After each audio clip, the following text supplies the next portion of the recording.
An early morning house fire results in a horrific tragedy. We get a call for a structure fire with a person trapped inside. The flames were immense. They burned to death. Leaving a small Texas town searching for answers. There were no accelerants. There had been nothing that showed physically that a fire had been set. Was the mysterious blaze simply an accident? We found a broken bottle of what we later determined to be Wild Turkey 101. Or was there another explanation? They both had boyfriends, girlfriends. The answer in the end would hinge upon one deceptively simple question. Without a clear arson finding, you can't... Startled awake by a pounding at their front door in Little Elm, Texas. Outside, they found their next-door neighbor, 29-year-old Rhonda Orr, and her 10-year-old daughter. My only memory is saying, "The house is on fire, call 911. I gotta go get Jimmy, he's stuck in the bedroom." Rhonda's husband, Jimmy, needed a wheelchair to get around, and he was still trapped inside when firefighters arrived moments later. The firemen put out the fire just enough to try to get in, and eventually they found Jimmy. Rescuers rushed Jimmy outside and began resuscitation efforts on the front lawn. I remember them doing CPR, and I remember this rush of relief. They got him out. But it was too late. Around his mouth and nose was black, so you could tell that he had taken in a lot of smoke.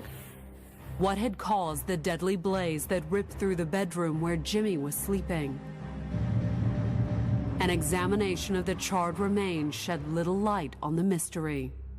We were unable to determine a source of ignition. Though they didn't find it in the house, the Orr's personal life did offer some possibilities. He and Ronnie were getting a divorce. Things obviously were not good at home. They didn't get along well enough for the marriage to last. Had the fire truly been an accident? Or had the couple's differences finally reached the flashpoint?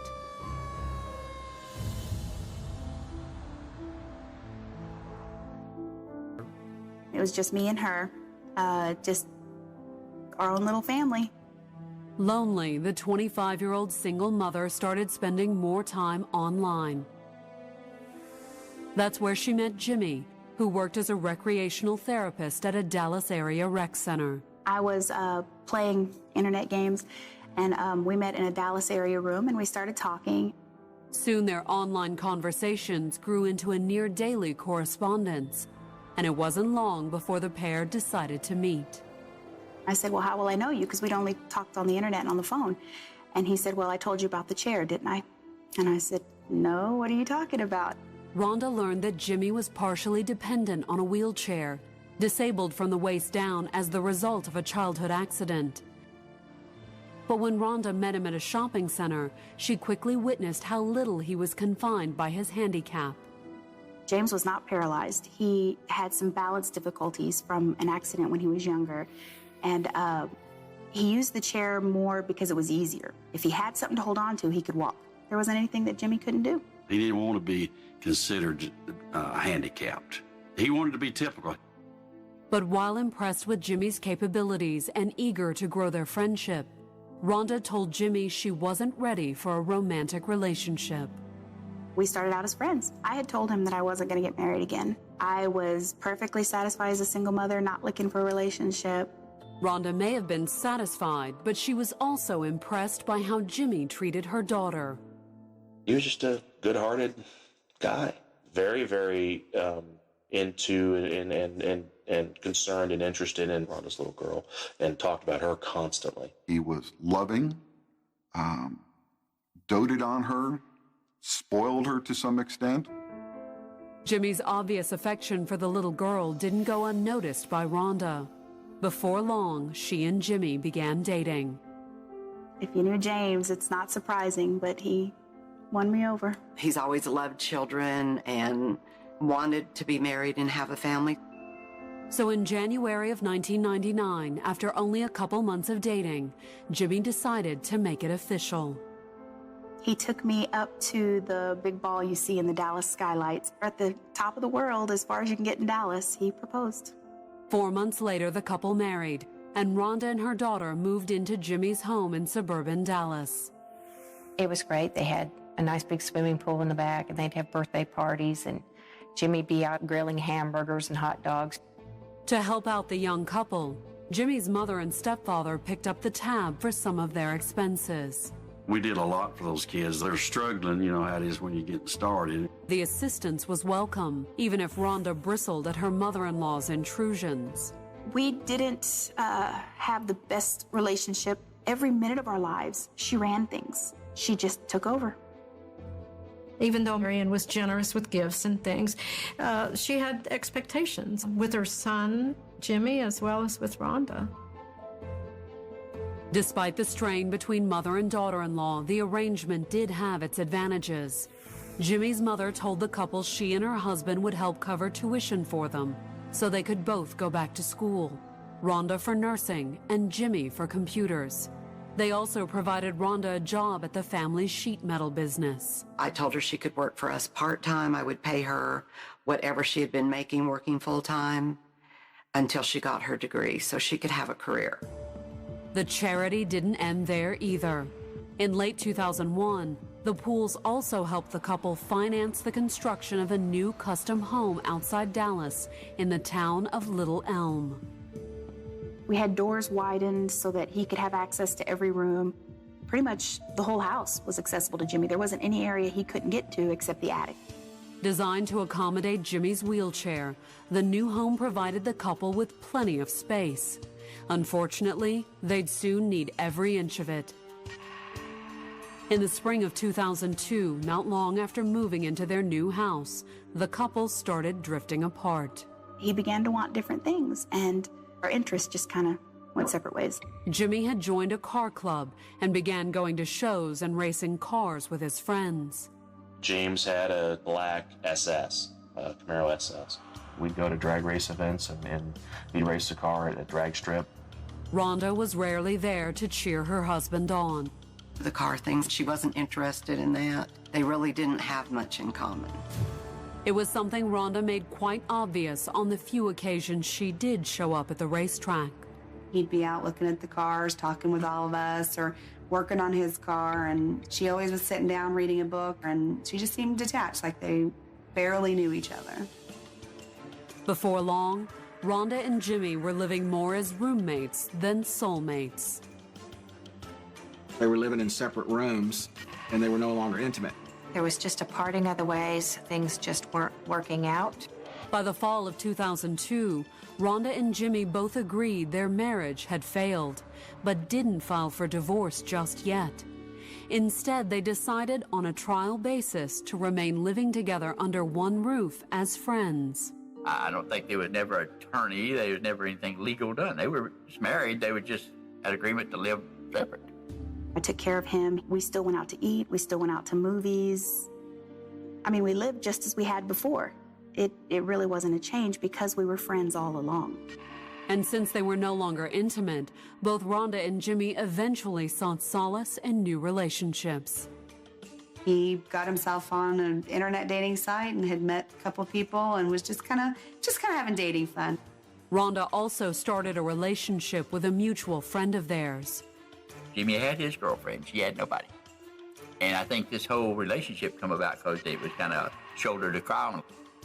Soon, Jimmy and Rhonda's platonic relationship began to unravel.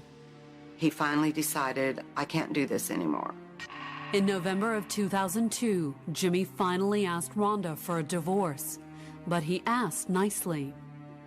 She was in nursing school. My husband and I were paying for her to get a bachelor's degree in nursing. And so he told her, I will stay until you're through with school, and then I want a divorce. They were separating under very friendly terms. They had visited with the listing agent to put the house up on the market to sell, and were parting as friends. It appeared, at least from the outside, to be an amicable divorce.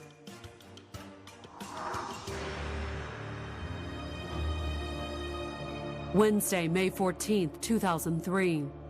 Just minutes before 4 a.m., Denton County emergency dispatchers received a harrowing 911 call, reporting a house fire at 3081 Big Leaf Drive, the home of Rhonda and Jimmy Orr. My next door neighbors are, I don't know if I've called already, but they're a fire at their house. Worse, according to the caller, there was a man trapped inside the burning home. Her husband is in a wheelchair and he can't get out. Within minutes, emergency vehicles arrived at the Orr home. Upon arrival, it seemed like there was a good, 15 to 20 people outside, and there was a fairly large crowd. There were people yelling at us, trying to drag us off the engine when we got there, saying, hey, he's inside. Her husband's inside there. Please go help. Firefighters rushed into the smoke-filled home. It was completely full of smoke. There was a smoke line all the way to the floor. We had to crawl or pretty much be on our hands and knees to get to the back bedroom. The whole bedroom was on fire. I made my way towards the right and looked in the bathroom and shined my flashlight in there, and that's where we found the victim. Pulling Jimmy from the flames, firefighters rushed him outside. They started CPR, but the prognosis wasn't promising. You could see some charring around his mouth. You could tell that he was in bad shape. Unable to revive him at the scene, paramedics loaded Jimmy into an ambulance and rushed him to Trinity Medical Center in nearby Carrollton, Texas. Rhonda followed moments later, loaded into a second ambulance. I felt obligated to go ahead and get her transported as well to a medical facility to have her checked out. Upon her arrival at Trinity's emergency room, she asked everyone she passed if they knew the status of her husband. I asked the paramedics, I asked everybody, what's going on with my husband? What's going on with my husband? And I remember a nurse looked at me and just said, "Oh no, he didn't make it."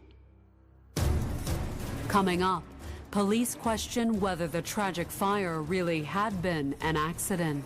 I kept telling him, come on, let's go, let's go. She felt that he was just fighting to stay in this room. Whenever I grabbed his purse, he just came back. How had I got a purse? He came back. On the morning of May 14, 2003, Rhonda Orr sat in the emergency room of Trinity Medical Center in Carrollton, Texas. The 29-year-old wife and mother was being treated for possible smoke inhalation. Hours earlier, a sudden blaze had ripped through her home. There was heavy smoke coming out of the front door, flames coming out of the rear of the structure. Rhonda and her 10-year-old daughter had escaped by smoke. I finally called my best friend and I was just like, Jimmy didn't make it. That's when it hit me like a ton of bricks. Jimmy's mother, Marion Poole, was equally hard hit. Mother's Day, which was the last time I saw him, he asked me to meet him for lunch that following Wednesday, May 14th. He died early that morning, so I didn't get to see him. While the realization sank in with Rhonda, firefighters were still dousing her home. Hoping to determine what had caused the blaze, investigators started collecting evidence back at the house and contacting witnesses. Somebody at the hospital told my mom they wanted us to come back to the house. The police wanted to talk to me. Minutes later, Rhonda arrived back at the house with her daughter. I asked her to sit down in my patrol vehicle, and I asked her to tell me, as in much detail as she can, how things transpired that morning. Seated in the patrol car, Rhonda told investigators she wasn't exactly certain what sparked the fire in her house, but she suspected it might have something to do with her husband, a tipped-over candle, and a bottle of whiskey. What do you think actually caused the fire? At that time, my first explanation was that he knocked the candle out. Apparently he had candles near the bed and built the drain near the candles, and that's what started the fire. According to Rhonda, the entire scenario had begun the evening before the fire. She told detectives that she and her daughter had been watching television in the living room when Jimmy had suddenly wheeled through the house, heavily inebriated and slurring his words. She said he comes rolling through the living room at about 10 and that I'm toasted and I'm gonna go to bed. He was in a great mood. He was smiling and he was laughing. According to Rhonda, Jimmy had wheeled down the hallway to his bedroom and gone to sleep. A few hours later, Rhonda was startled awake by the blaring of the home's alarm system and the smell of smoke. She told police the smoke had come from Jimmy's bedroom.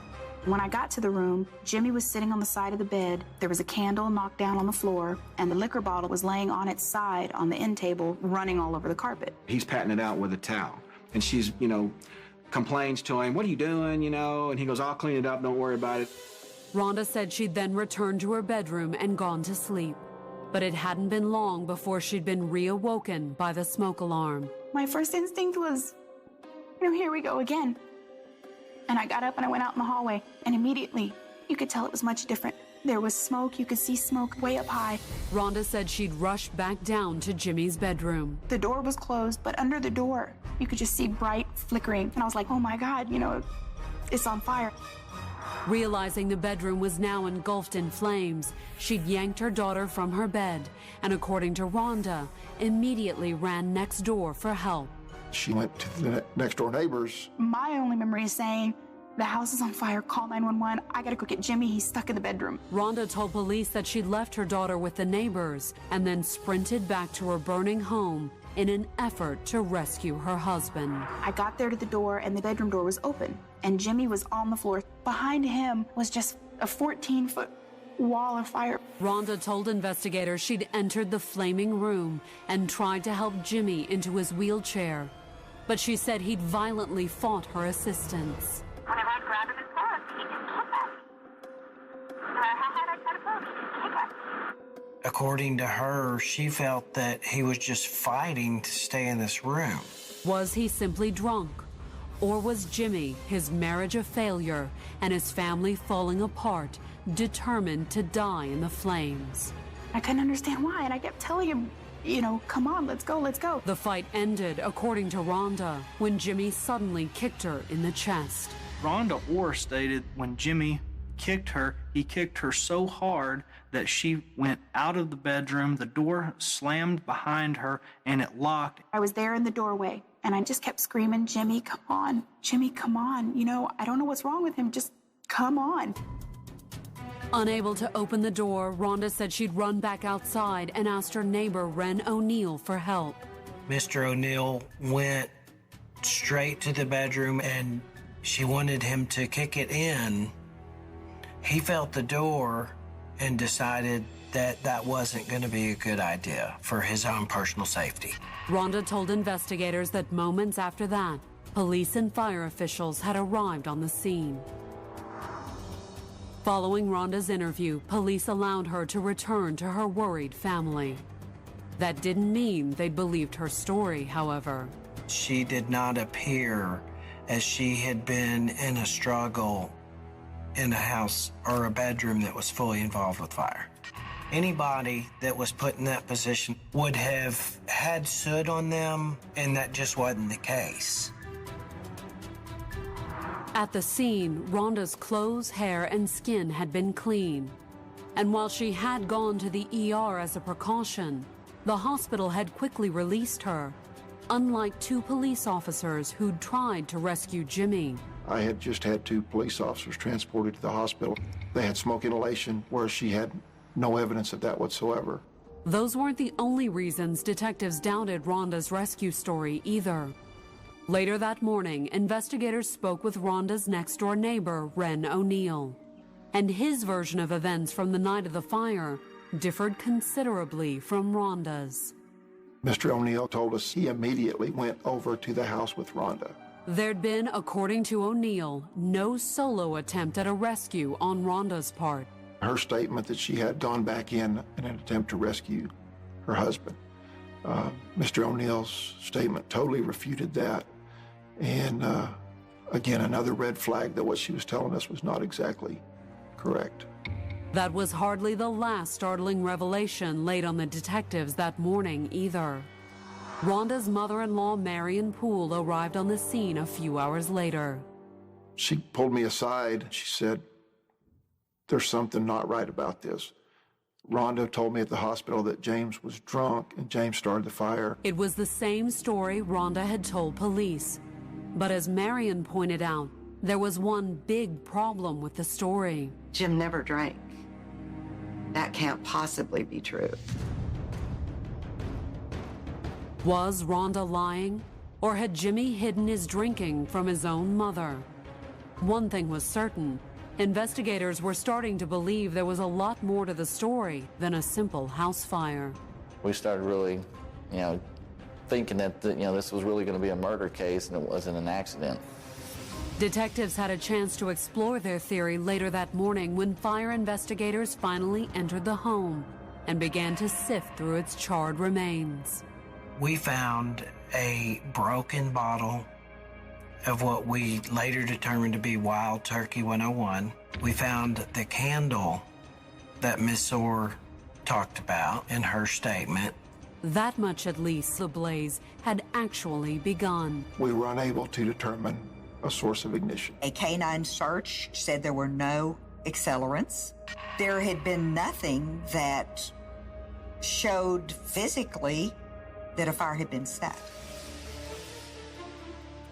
At the end of May, investigators received the results of the toxicology screen on Jimmy's body.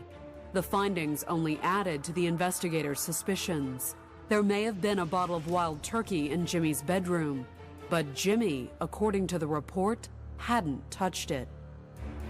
There was absolutely zero alcohol in Mr. Orr's body at the time of death. The toxicology report discredited Rhonda's account of the events that took place that night, with her personally observing him drinking alcohol.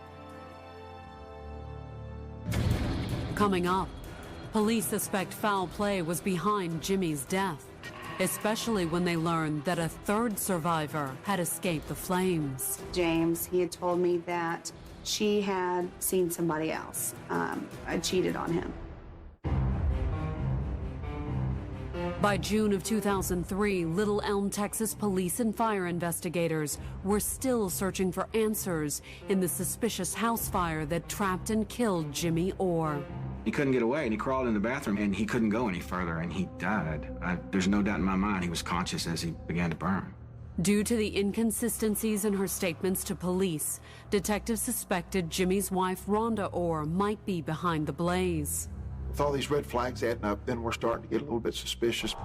But an initial examination of the home failed to turn up any signs of foul play.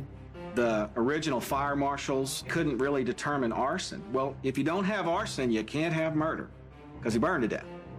And considering how accommodating he'd been about postponing a divorce, what motive could Rhonda have for murdering Jimmy? Over the next few weeks, they spoke with several of Jimmy's friends from his car club. Investigators learned Jimmy had planned to move out of the house he and Rhonda shared. We were supposed to move him that weekend right after it happened. But hadn't Jimmy promised he'd stay with Rhonda until she finished school? Why the sudden change of heart? Jimmy's friends provided police with an answer. Rhonda and her daughter weren't the only ones who survived the tragic fire. There was also Rhonda's unborn baby.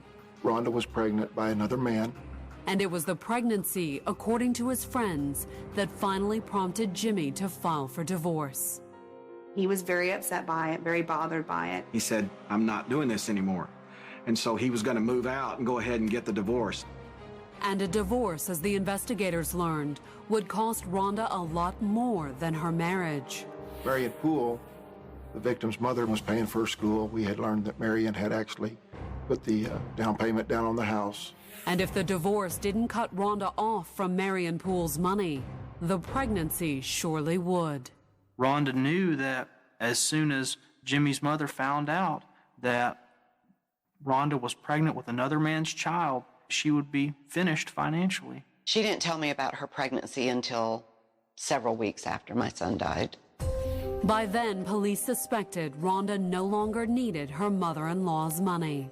We had received several phone calls from insurance companies that were inquiring as to Mr. Orr's death. We discovered more and more insurance policies on James, which totaled, well up towards the $1 million range.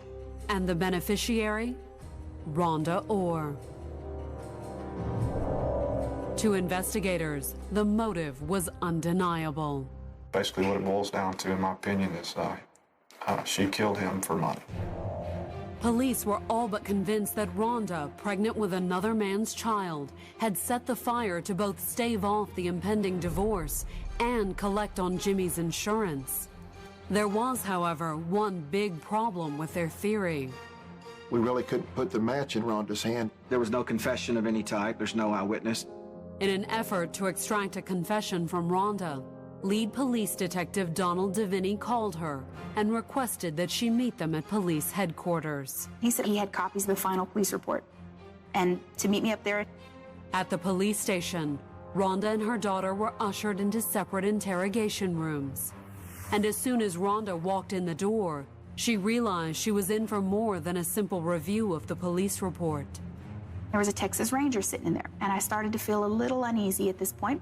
Seated across from Texas Ranger Tracy Murphy, Rhonda was asked again what specifically sparked the fire in her home. She initially gave the same story, that Jimmy had been drinking alcohol and had set an initial fire that set off the fire alarms. When he came through the living room, it was pretty obvious to you that he was...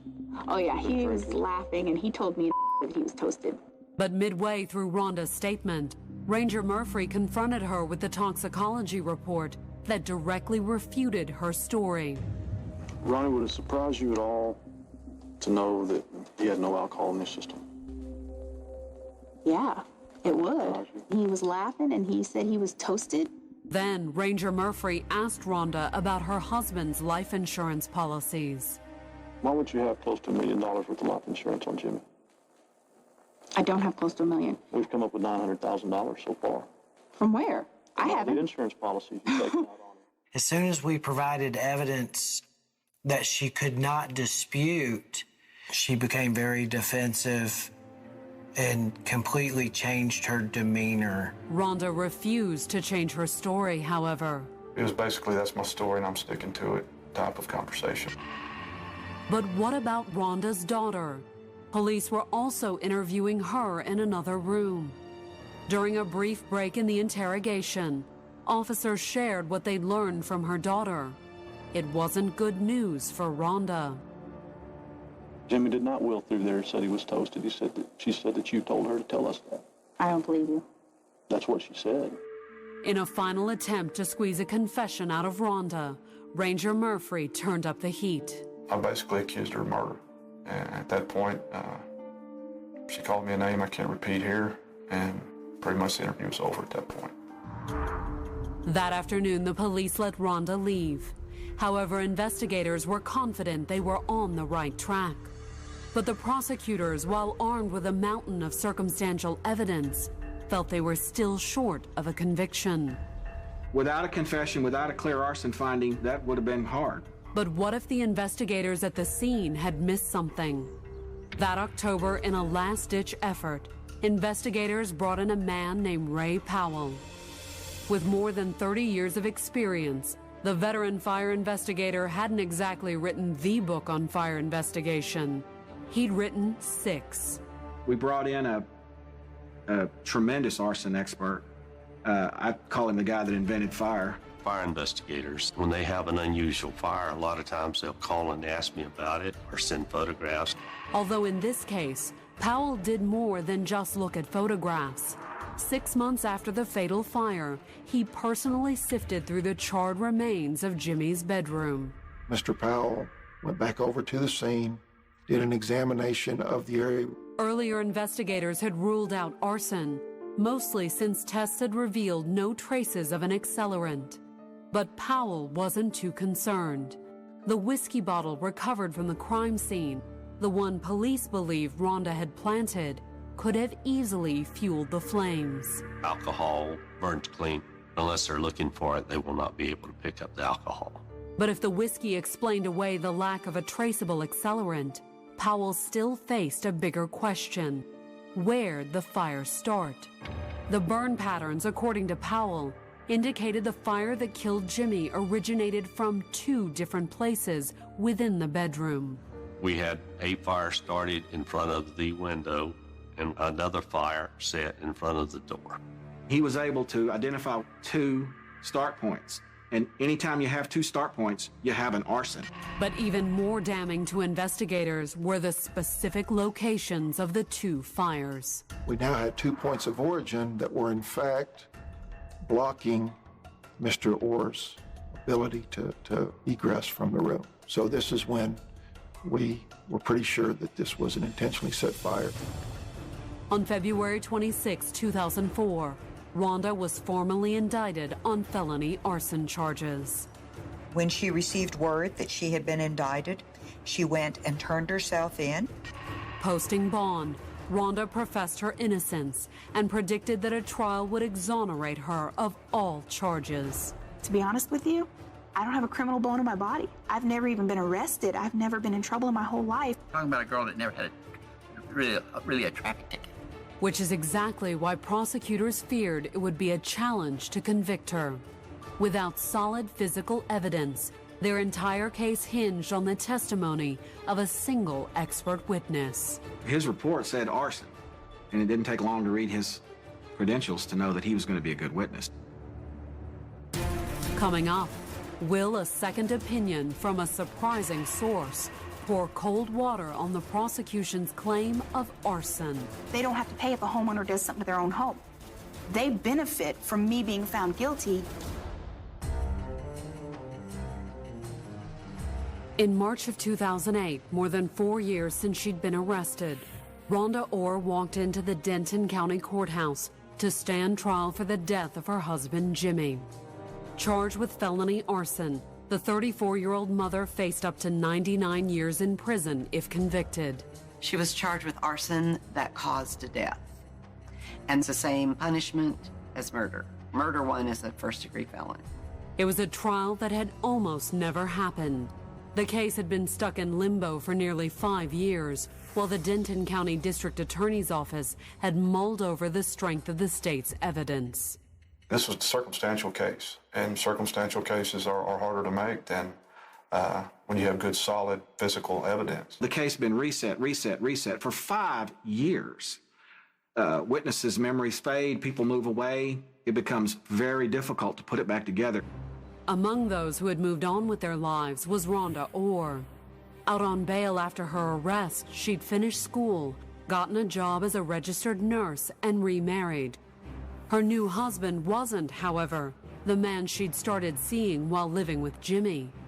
Rhonda had ended that relationship and the resulting pregnancy. She had the abortion. I think she had told my sister that she just had miscarried. But just when it appeared that the case against Rhonda would never see the light of day, the file had landed on the desk of Denton County's new prosecutor, and he had been determined to bring the case to justice. Jimmy went to high school with my wife. She's the one that got me to try the case.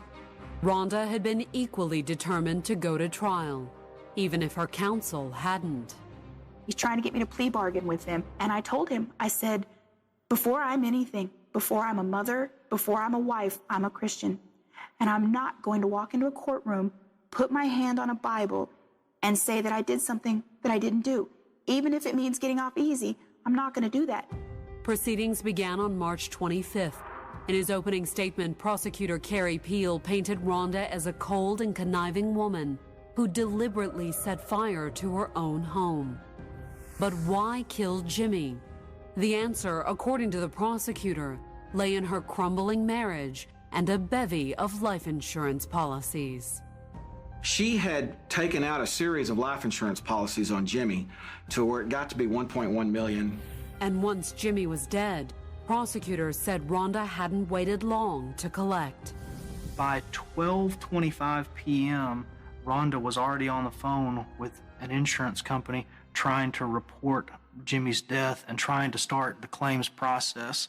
And Rhonda had called 5 separate insurance companies by 3 p.m. on the day of Jimmy's death. She called the insurance company while he's probably still smoldering.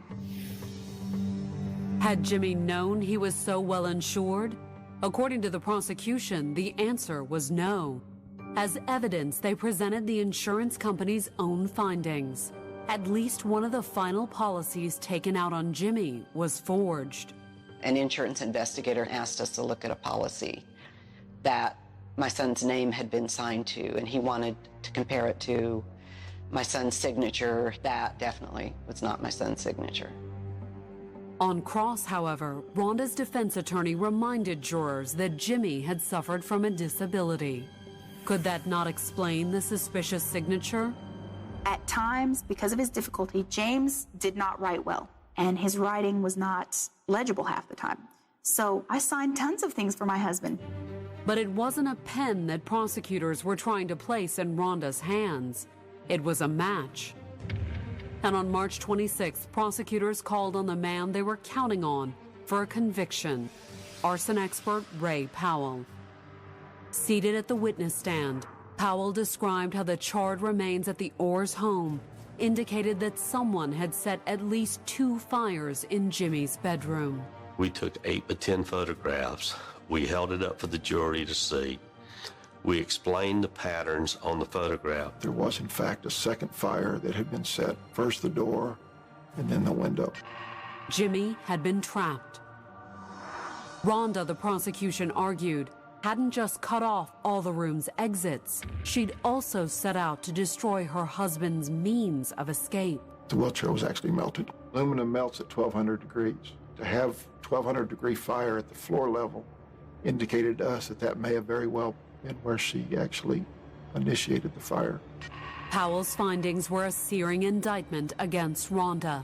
But were they accurate? After all, as the defense pointed out during cross-examination, months had passed before Powell ever set foot on the crime scene.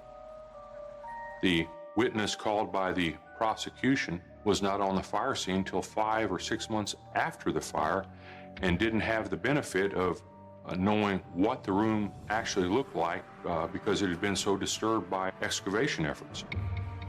Convicting Rhonda, according to the defense, required jurors to believe that 6 months after the fatal fire, one expert could find evidence of arson.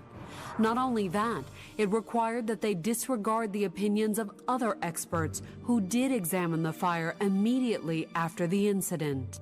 The fire examiner who was hired by the insurance company the day after the fire did not find multiple points of fire. And when it was the defense's turn to present their case, they promptly called the insurance investigator Mike Keller to the stand. On March 28th, he testified that not only had he failed to find any evidence of multiple fires, he argued that there were no grounds to charge Rhonda or anyone with arson. He said, he was in fact very emphatically clear that you cannot establish arson as a cause of this fire. To ram the point home, Rhonda's attorney made clear to the jury that Keller wasn't just some expert brought in by the defense. The insurance company had hired him to look out for their interests, not Rhonda's. An insurance company, they don't have to pay if a homeowner does something to their own home. They benefit from me being found guilty, yet their arson investigator is testifying for me, saying it's not arson. It would be up to the jurors to decide which expert they believe.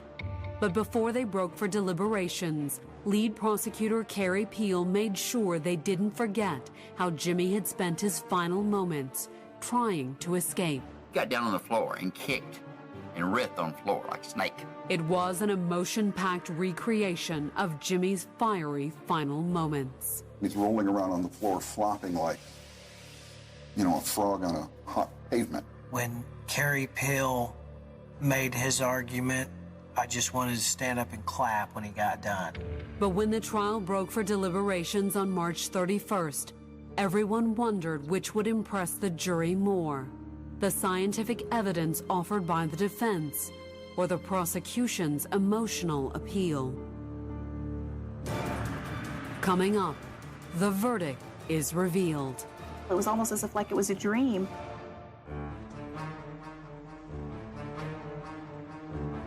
On March 31st, 2008, Rhonda Orr sat at the defendant's table in the Denton County Courthouse. Accused of intentionally setting a house fire that killed her disabled husband, the 34-year-old widow and mother was awaiting the verdict in her felony arson trial. The jury had just broken for deliberations, and as the clock ticked by, Rhonda was quietly confident. I knew that we had won. How could the jury have found me guilty? It didn't make sense to me.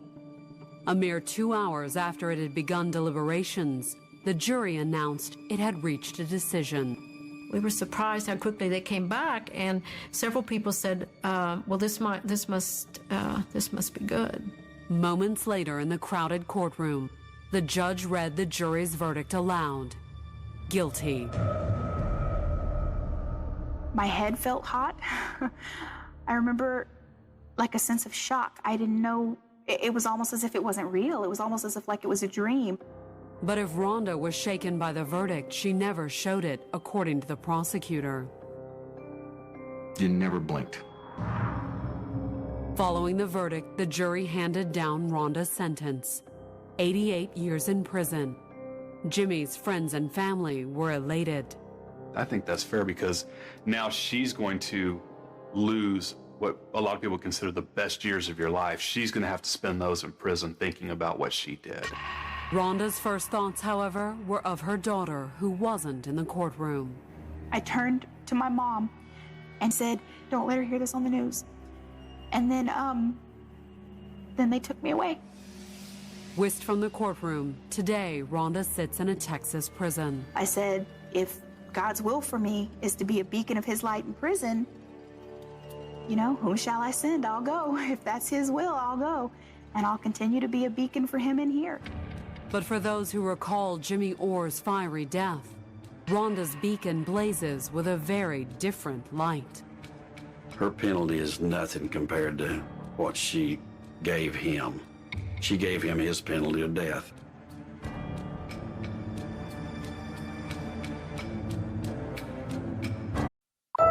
They were two women who'd never met. There was no connection between the families. But they had one thing in common. They both wanted a baby girl. I was really looking forward to having my family. When I got pregnant again, I'm like, okay, this better be a girl. And in September of 2006, each woman would get her wish. A beautiful newborn. And the baby's grandmother was so excited. She put a big sign out in front of the house. But that's where the two women's paths both met and diverged. Because while one would have her baby through a difficult delivery, she had a C-section, so, she was healing from the stitches. The other would resort to more desperate measures. She came out brandishing a knife and a gun. And she said, "I want your baby girl." A call came into the Franklin County, Missouri 911 center. And what's the problem? This lady just came in and said somebody stole the baby. Someone stole her baby? Yes. And the mother, according to the 911 call, had no clue as to the kidnapper's identity. I have no idea who stole your baby. I know she was some stranger. She broke in my house. The call kicked off a massive search for the missing infant. National Guard came in, the FBI came in. We had volunteers from all over searching the woods. And the story captured the nation's attention. When you hear that it's a newborn that's missing, everybody wants to have a happy ending. But while America hoped and prayed, police struggled with two questions. Was the distraught mother telling the truth? There were some things at the crime scene that didn't really make sense. It kind of made us question some of the veracity of her statements. And would police find the child in time? Well, everyone feared that perhaps he was dead. High school sweetheart's second child, son Connor, was still in diapers. I wanted a girl the first time, and then it ended up being a boy, and when I got pregnant again, I'm like, okay, this better be a girl. On September 8, 2006, she went into labor at St. John's Mercy Hospital in the nearby town of Washington. After a cesarean delivery, she got the news she'd been hoping for. It was a girl. As Stephanie recovered in the hospital, her mother, Raylene, readied James and Stephanie's house for the homecoming of her new granddaughter, Abby. Raylene was so excited that she put a big sign out in front of the house like so many of us. While Stephanie was also thrilled to finally have the baby girl she always wanted, she still faced several weeks of recovery from the birth. She had had a C-section. She was still very uncomfortable, wasn't back to normal. She was sore and a little crabby, but she's a tough girl. And that September, the entire nation would learn just how tough Stephanie Woods was. 7 days after the birth of her daughter, Stephanie Woods was gradually making the difficult adjustment to mother of two. Even though it's only a week in at this point, we had a routine that, we had to do. When the baby's hungry, the baby's hungry, it's gonna eat. James was at work. Connor was in his playpen. And week-old Abby had just fallen asleep in the crib when Stephanie laid down to grab a quick nap. I was tired, but I think the adrenaline of a new baby will kind of keep you going, even if you haven't seen sleep in a month. Stephanie had barely drifted off when a woman she'd never seen before walked through the front door. She was halfway in before Stephanie realized what was happening. When you're caught off guard, as I was at that point, I just was kind of looking for, what do you want? What can I help you with? The woman said her car had broken down and asked to use the phone. She handed the woman the phone, and then the woman said that she needed to use the bathroom. And so the woman went into the bathroom. But when she re-emerged a few minutes later, she was no longer holding the phone. She came out brandishing a knife and a gun. And that's when the woman waving the gun revealed the real reason she'd come barging into Stephanie's living room. She told Stephanie, "I'm here for your baby girl." And those are the words that Stephanie will never, ever forget.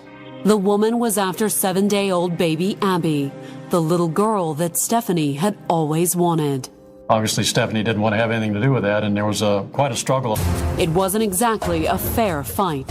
Stephanie just had a C-section, and so she was recovering from the stitches. She, I'm sure, shouldn't have been very physically strong at that time. And while the assailant was armed, she never fired the gun. She did, however, use her knife. Stephanie was stabbed above her left breast. She was stabbed in the back. She had defensive wounds on her hand. Her thumb was almost severed. 1-year-old Connor witnessed the entire attack. He saw things that he should have never had to see at his age. Overpowering Stephanie, the woman with the knife forced her into a chair.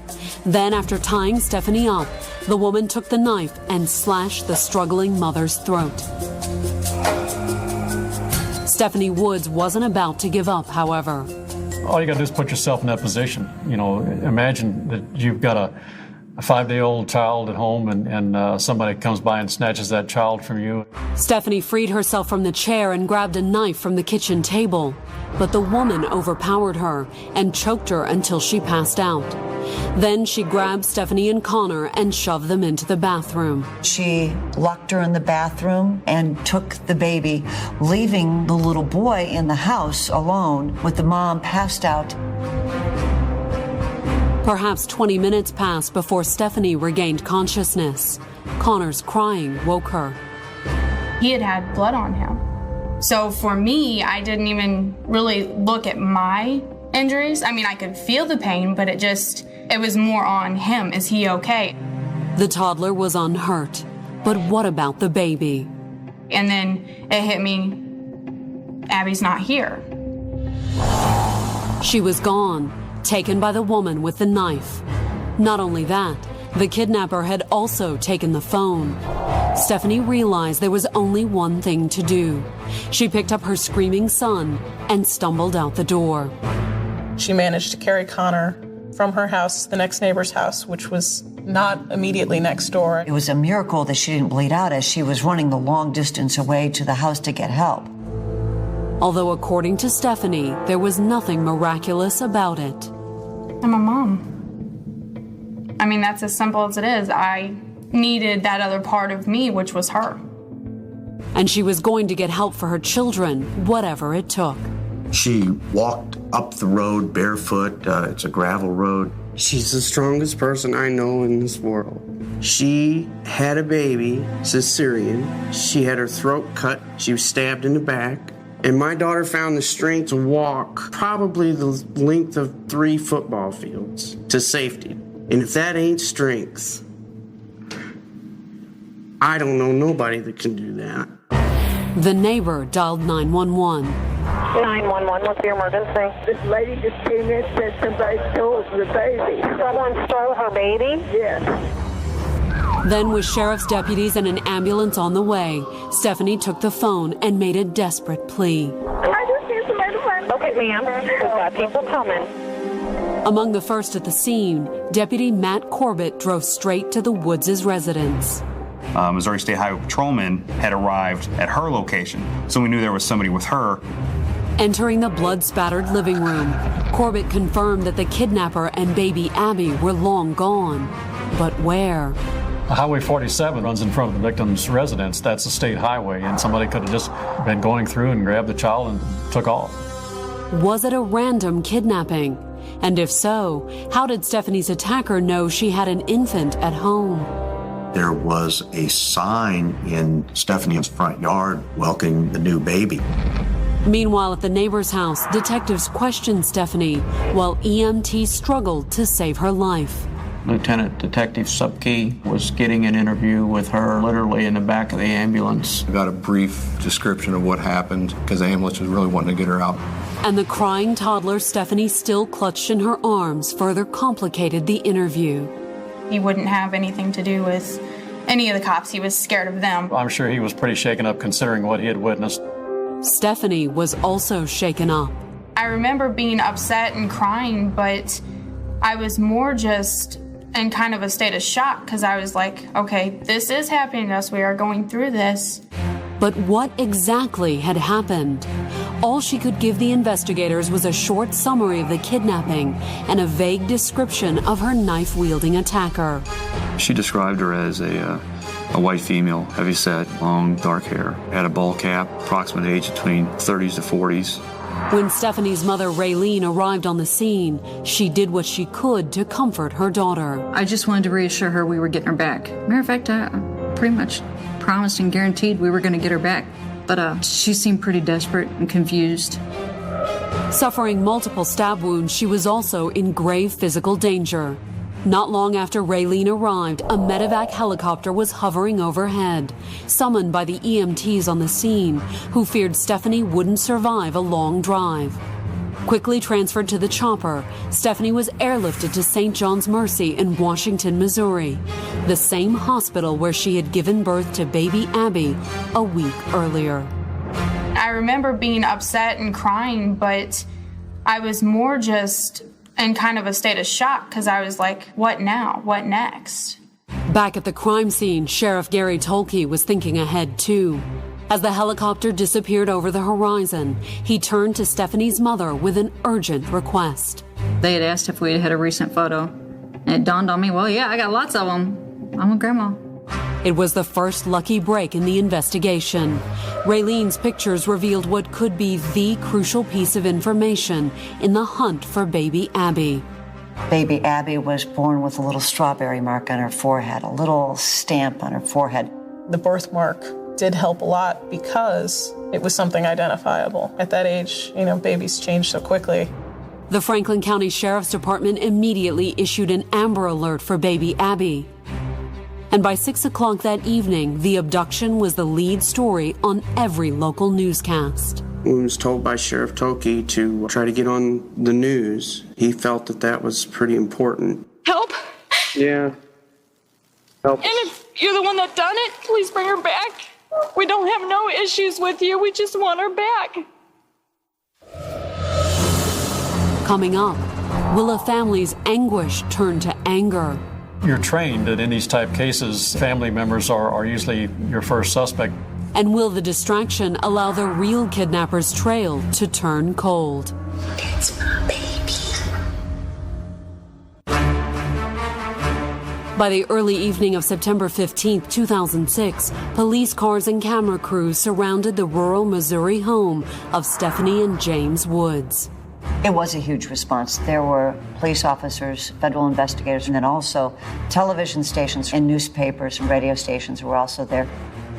Following standard procedures, the Franklin County Sheriff's Department had issued an Amber Alert, and baby Abby's family had even made a desperate plea on the evening news.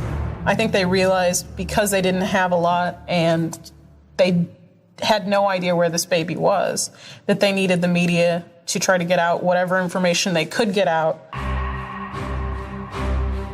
Barely a mile away, neighbor Rodney Beck may have wondered what all the camera crews were doing down the road, but he didn't have time to check the news when he got home from work. He had more pressing matters to deal with. His wife, Shannon, had just delivered a baby. Her husband left for work one day, and when he came home, there was the baby. Like Stephanie Woods, the baby would be Shannon's second, although Shannon's first baby had been stillborn. The fetus was buried in a little memorial constructed there on the property. In the 6 years since, the St. Louis native and her husband had resolved to try again. And in the spring of 2006, Shannon told Rodney and her family the good news she was expecting. I didn't want to jump into it. I waited. And once I made it to a certain point where I felt like I was safe with it is when I told everybody.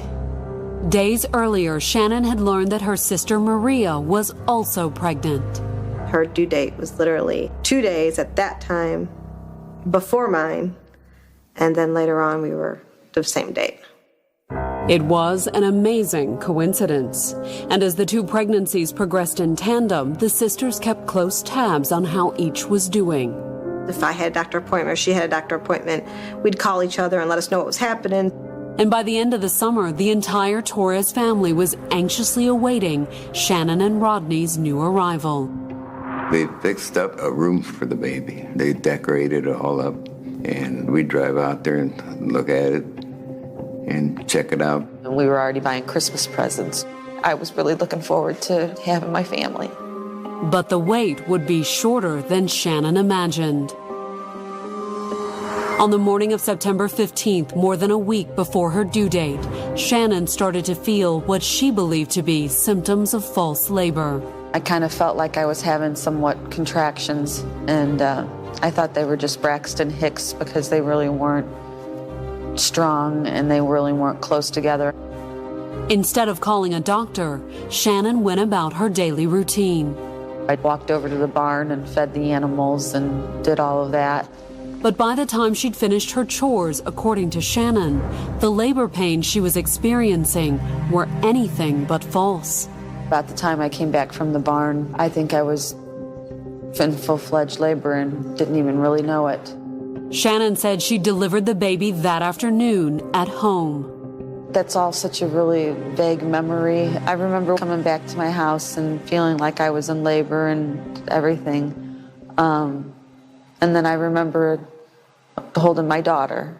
It was kind of Shazam. All of a sudden, she had this infant. But why hadn't she called her husband? Why the surprise? The whole story seemed strange. He started suspecting something, but really wasn't certain. After all, Shannon had gone into premature labor before. Luckily, it seemed there'd been no stillborn this time. Instead, Shannon had a beautiful daughter that she'd named Millie Mae. And while she doted over the newborn, her husband captured the happy moment. That's my baby. Shannon claimed the child as her own, but was it? As she put Millie Mae to bed that night, barely a mile away, police were already searching for Stephanie Woods' missing daughter. Although even as they combed the crime scene for clues, investigators were starting to wonder, did the mysterious knife-wielding kidnapper even exist? You're trained that in these type cases, family members are usually your first suspect that you look at, which is what we did. Why would someone in the family want to harm the infant? While police couldn't pinpoint a motive, there were aspects of Stephanie's story that weren't adding up. Stephanie never indicated that this person drove up, that she heard a vehicle, saw a vehicle, or anything like that, which was kind of peculiar. Being close to a state highway like that, right along a state highway, you would think if somebody's going to abduct a child, they would pull in, do the abduction, and then they would leave. Was Stephanie covering for someone? Or was her whole story of being attacked, tied to a chair and stabbed, simply made up, right down to self-inflicted wounds to add credence to her story? After all, Stephanie certainly wouldn't be the first mother who faked an abduction to cover something far worse. They continued on the path that she may have been the person who did this to her daughter. And so that didn't entirely rule her out. Questioning Stephanie further would have to wait, however. She was still recovering from surgery. That evening, investigators turned to her family instead. It was traumatic for everybody, and law enforcement is supposed to be there to help, but then we have to ask questions that are kind of incriminating, or leading towards the family, and that's really tough to deal with, but it has to be done. Stephanie's family, however, didn't hesitate to cooperate. They wanted to know what happened that day and everything. I talked to them whenever they wanted me to. Usually when you start to ask those type of questions, it's, we've got an attorney, we're not talking to you anymore. But they told us whatever you need to do, do it. James even volunteered to take a polygraph. When you asked him, he readily said, yes, I'll take it. The test cleared James, but what about Stephanie? We couldn't really give her a polygraph. She had the injuries and was in the hospital and really in no shape for that. In the meantime, all Stephanie could do was wait. At that point, they still were kind of targeting me. So I don't think that they wanted to give me too much of an insight on where they were leading. While Stephanie waited, the authorities scoured the woods around the crime scene, and it wasn't long before the search started paying off. A couple hours after we got on scene, we did locate a knife in close proximity to the scene. But did that prove Stephanie's story of a knife-wielding attacker? The investigators, at that point, couldn't be certain. Maybe it might have been placed there as a diversion to keep us out of another area. By Saturday morning, the search had intensified. The Missouri National Guard company out of St. Clair was mobilized, and they did a field grid search of all of the rural areas around the house. We stood next to each other with about 3 feet between each other and just walked a straight line at a real slow, deliberate pace, scanning the ground, looking for any evidence. Stephanie's family also called in reinforcements. Members of the extended family were out everywhere. They were making flyers of the baby, sitting on street corners, passing them out to cars as they went by. But as Saturday passed, and then Sunday, with no new information about baby Abby, her family struggled to maintain optimism. Family's in agony. The family's trying to be there for Stephanie. We're wondering what could happen to our Abby. I thought this woman got Abby in a car and started driving and we would never see her again. Authorities were doing everything they could to make sure that didn't happen. By the end of the weekend, baby Abby's image was everywhere, broadcast 24/7 by the national media. We were putting all the information out as quickly as possible and getting the story out on the air. You literally hope and pray that someone passed by, saw something, heard something, knew something, and would call in. Coming up, the fateful phone call finally comes. He said, I got to talk to you right away, and I could tell through his voice that something was wrong. But had it come in time? The sheriff asked to see us four alone. He didn't sound too... On 19th, 2006, it had been 4 days since a stranger had abducted week-old Abby Woods. People across the whole United States of America, from Florida to California, were sending cards, they were sending letters, they were sending prayers. The cards and prayers were little comfort to Stephanie Woods, the missing baby's mother.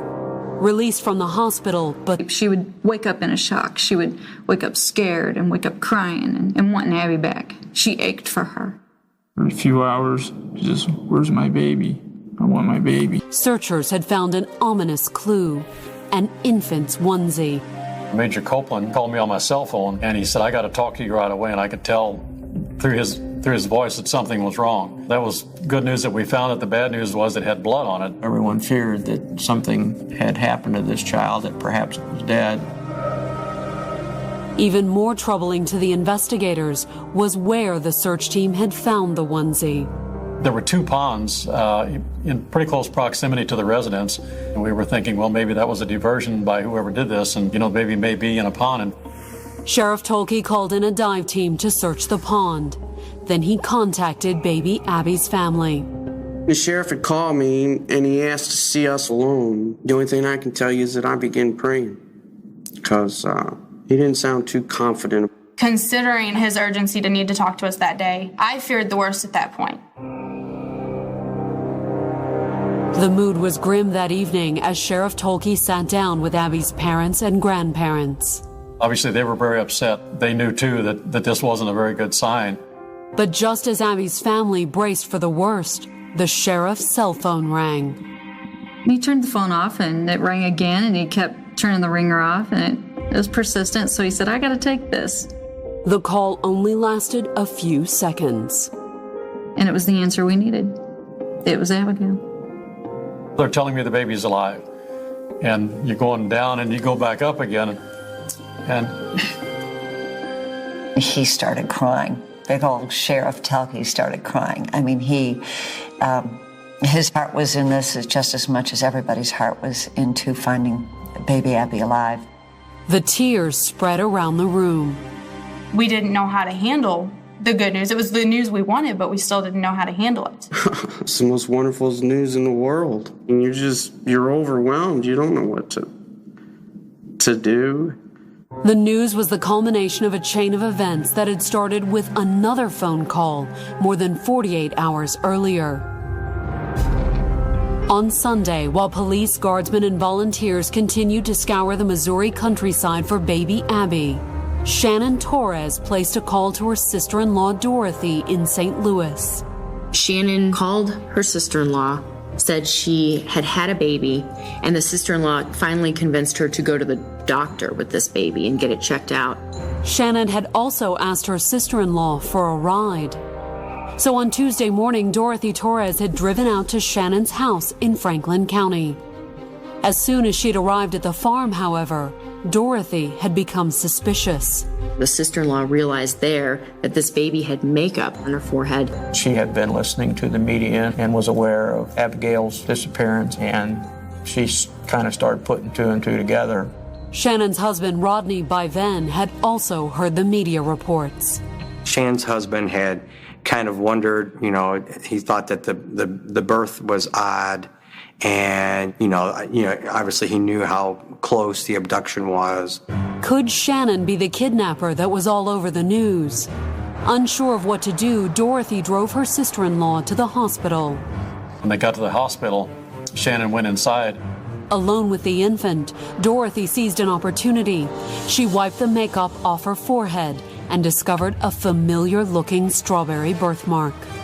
She realized this was this baby that was all over the news and people were searching for.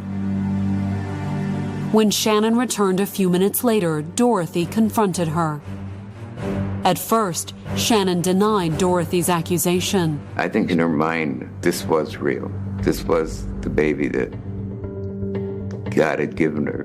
Pressed by Dorothy, however, Shannon admitted the baby wasn't hers, but she denied being Stephanie's attacker. Her comment was that she found Abby in a ditch. First thing you want to do is believe her, because maybe this lady left the baby at the side of the road. Whether Shannon had abducted Abby or not, one thing was clear: the baby had to be returned. That afternoon, Dorothy had left the baby with Shannon, but she had started making calls, filling in the rest of the family. We were just sitting watching television, and Maria, my other daughter, had called and said, Mom, are you watching television? I said, yes, we are. She said, Mom, that's Shannon. She says, Mom, Shannon has that baby. Soon the Torres family had formulated a plan. That afternoon, they'd contacted the authorities. The concern of the Torres family was getting this baby safely back to her family. There was a real fear once they realized that that baby did not belong to her, that if somebody confronted her, something would happen. So with authorities alerted, the Torres family and Shannon's husband, Rodney, prepared to abduct baby Abby again. Rodney and I walked in, we talked nonchalant, and then we went up to look at the baby, and he held the baby, and then within just a matter of moments, it was like, okay, I need to take the baby. They were able to get this baby away from Shannon Torres and into the arms of the sister-in-law. And once Dorothy had baby Abby in her arms, she whisked the infant into a waiting car. Shannon hadn't put up a fight. She knew the baby needed to go back. She was very remorseful about what had happened, and she really didn't feel like she wanted to go on in this life anymore. While Shannon struggled with what had happened, her family's thoughts turned to the other baby, the one that Shannon had carried for the last 9 months. We knew that there was a baby, and we wanted to know what happened to that baby. While the mystery of Shannon's baby remained unsolved, baby Abby had been found. That evening, she was rushed to a roadside rendezvous with the authorities. The lady in the passenger side got out, cradling a child. I immediately approached the lady, asked her if this was baby Abby. She said yes. Baby Abby was in safe hands, and it was at that moment that Sheriff Tolke's cell phone rang, interrupting his tense meeting with Abby's parents and grandparents. To get a call out of the clear blue like that, that was quite an experience. Less than half an hour later, Abby and her mother were reunited at a nearby hospital. They wouldn't just turn her over. They had to make sure that she was okay, but they let Steph be in the room with her. I had to see her. I had to touch her. Stephanie Woods was finally able to do the one thing she'd spent almost 5 agonizing days aching to do: cradle her child. We were escorted into the emergency room, and there Stephanie was holding her, and James was sitting right next to her. The baby looked just perfect, just perfect. She was in extremely good health. There was no indication of any abuse or malnutrition or anything like that. For Stephanie, James, and Abby, the ordeal was over. But for Shannon Torres, it had barely begun. As baby Abby was being reunited with her parents, a small force of Franklin County deputies descended upon the Torres farm. They found Shannon and the rest of the Torres family ready and waiting. A family friend was an attorney. So she had an attorney immediately. She had an attorney before we even got there. So there was no questioning of her or anything like that after she had been taken into custody because she had invoked her rights. There was no struggle, only tears. She was sobbing, just out of control, crying, what have you. Her husband was there with her. He was attempting to console her. It's more of just kind of a flash memory of knowing that one minute I was at home and then the next minute I'm in jail. With Shannon in custody, investigators on the scene search for answers. What would drive Shannon Torres, a woman with no history of violence, to commit such an unthinkable crime? That's when Shannon's family informed police of both the loss of her first child and her recent pregnancy. We believe that Shannon Torres had suffered a miscarriage and didn't want to tell her family that she had had a stillborn and went looking for a baby to replace the one she had lost. But what had become of the stillborn? It was an extensive search of the property and an area around there looking for this second baby, but it was never found. Shannon wouldn't say what had happened to her infant either. Heeding advice from her attorney, she refused to speak. And at her arraignment 2 days later on September 21st, she maintained her silence.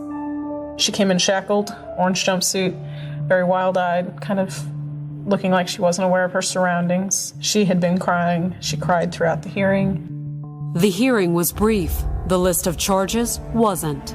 We charged her with burglary, several kidnapping, stealing. I believe it was 11 or 13 counts.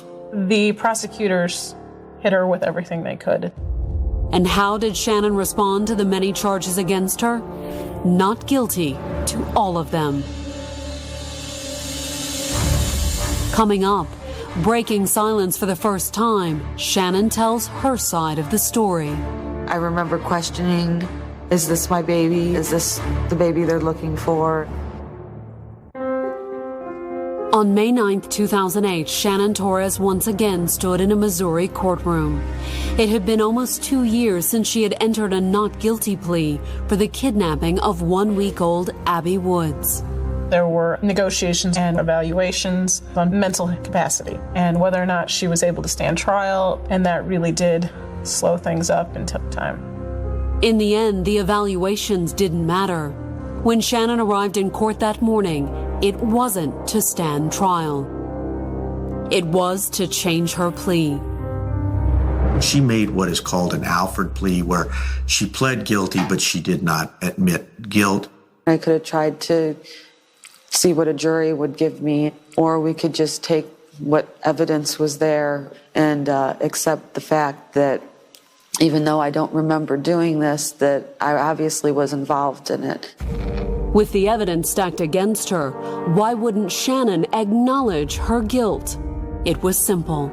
She claimed to have no clear memory of the more than 72 hours she'd called baby Abby her own. I try to look back and try to think of, remember bits and pieces of the day, or I should say the days, and I just can't seem to grab hold of it. Shannon claimed her memory wasn't clear, but her victim would never forget the traumatic events of September 15, 2006. Stephanie Woods was able to positively identify Shannon as her attacker. And since baby Abby had been found in Shannon's possession, there was no denying what she'd done. I accept the fact that even though I don't remember doing this, that I obviously was involved in it. And now she would face a judge to determine her final sentence, which could be anywhere from 10 to 30 years in prison. I was afraid of what was going to happen because either direction I knew that there was an outcome that could change my life dramatically. On September 21, 2008, Shannon's sentencing hearing began. Prosecutor Robert Parks opened the hearing by requesting Shannon receive the maximum penalty allowed under law. We wanted to make sure that Shannon Torres stayed in prison until Abby had reached majority. To back up his request, Parks pointed to several factors. First, there was the premeditated nature of the crime. She'd planned this out. She brought weapons with her. She brought a knife and a gun. And the prosecutor added, it was a miracle Shannon didn't face murder charges. We are very lucky that Stephanie wasn't killed. That did not mean Stephanie had escaped unharmed, however. The entire family, according to the prosecutor, would carry the physical and mental scars of Shannon's actions for the rest of their lives. Bob Parks talked about how the Oceanbine Woods family really lived in fear of this woman coming back and coming near their child again. Let's just say that she got 10 years. Abby would only be 12 years old, hardly be able to protect herself. To underscore that fear, Parks called Stephanie to the stand. As she gave her victim's impact statement to the court, she faced Shannon for the first time since the attack. And this time, it was Stephanie who had the upper hand. I had so many things that I'd wanted to say directly to her, or I guess at her. It really just all kind of spilled out. Stephanie Oceanbine asked the court for no mercy on Shannon Torres because they contended that Shannon Torres showed no mercy when she left Stephanie for dead. But that, according to Stephanie, wasn't the worst thing Shannon had done. This woman had made her feel like she would not be able to protect her children. And that was, she said, from woman to woman, you shouldn't have done this to me. She made it very clear that she felt very betrayed by another woman. But the question everyone wanted to know the answer to was what had driven Shannon to attack Stephanie and steal her baby. The answer, when the defense presented her case to the judge, was that Shannon also knew what it was like to lose a child. Shannon's lawyer reminded the judge that not only had she lost a baby years earlier, she had delivered a second stillborn child shortly before Abby's abduction. Her lawyers argued at the sentencing hearing that she had been pregnant. But was she really pregnant? According to the testimony of several witnesses, yes. We all knew that there was a baby. We felt it. We'd seen all the telltale signs of her being pregnant. Some people, her priest remembers putting her hand on Shannon Torres' stomach and remembers the baby kicking. There was nothing that I can remember that gave me any signs that something was wrong. But Shannon's pregnancy had come to a sudden, devastating end. She'd suffered a second miscarriage. She wanted children, and she just wasn't thinking clearly, and something just snapped. And the miscarriage, the defense claimed, had sent Shannon on a desperate search for another newborn. Psychologists testified to the fact that she was suffering from a postpartum bipolar disorder. In her mind, she wasn't doing anything wrong. She wanted a baby. And she'd spent the remainder of the weekend struggling with denial. I had the back and forth battle in my head of, is this my baby? Is this, is this not? Is this the baby they're looking for? It's my baby. There was, however, one problem with the defense's claim. While a medical exam conducted after her arrest concluded she'd recently been pregnant, the defense could produce no evidence of a miscarriage or stillborn. What we did not know is what had happened to the second child. But in his closing argument, prosecutor Robert Parks didn't even bother to debate the question. Whether or not Shannon suffered a miscarriage was irrelevant as far as he was concerned.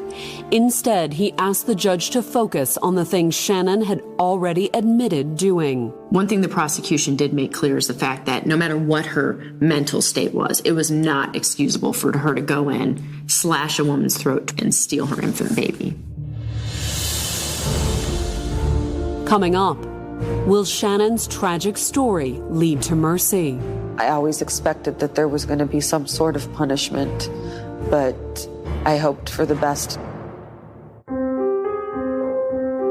In September of 2006, Stephanie and James Wood spent 5 agonizing days dealing with the loss of their daughter. 2 years later, on the afternoon of September 12, 2008, it was the Torres family's turn. They were a very tight, close-knit family, and the family had really been blown apart and devastated by this. Now only one question remained. What would the judge's sentence be? Shannon faced as few as 10 years, but prosecutors asked for the maximum of 30. I always expected that there was going to be some sort of punishment, but I hoped for the best, not for the worst. She would be disappointed. Without a blink, the judge slammed his gavel and he said 30 years. Abby's family was elated. The way she did this, she was very violent, and it was wrong. And she got the 30 years that she deserved. Meanwhile, the Torres family struggled to deal with the loss. For him to come down with 30 years, I think that's what blew us all away. Today, Shannon is in prison, serving 30 years for a crime she still maintains she can't remember. I really don't have an explanation to her as much as I really would want her to know that I was sorry for anything that she ever had to go through. Stephanie likewise still has trouble coming to grips with what happened that September afternoon. Because of Shannon and what she had done to me, I can understand the loss of a baby. And I can understand the want for a baby.